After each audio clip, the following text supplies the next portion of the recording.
الله أكبر الله أكبر الله أكبر الله أكبر قصف بقنابل الفوسفور الحارقة الله أكبر. सिरियामध्ये ISIS विरोधात रशियानं सुरू केलेल्या हल्ल्याला वेगळं वळण लागण्याची शक्यता निर्माण झाली आहे. हे दृश्य पहा.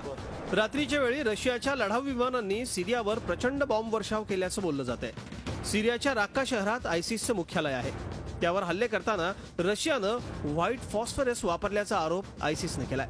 आजवर अनेक हल्ल्यांची जबाबदारी घेणाऱ्या आयसिसनं या बॉम्ब हल्ल्यांचा धसका घेतला असून या हल्ल्याला अधिकृत सूत्रांकडून कुठलाही दुजोरा मिळालेला नाही. जिनेव्हा करारानुसार नागरी वस्तीवर रासायनिक शस्त्रांचा वापर करायला बंदी घालण्यात आली आहे.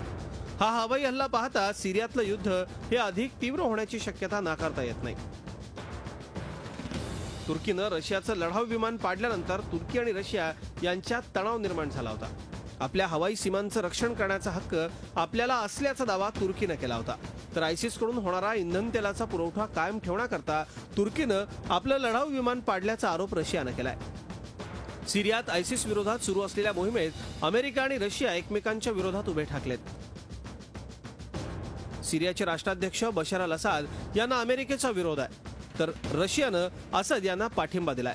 त्यामुळे हे दोन्ही देश सिरियात आयसिस विरोधात लढत असले तरी त्यांच्या भूमिका वेगवेगळ्या आहेत. खरं तर सिरियामधल्या तेलाकरता ही साठमारी सुरू आहे.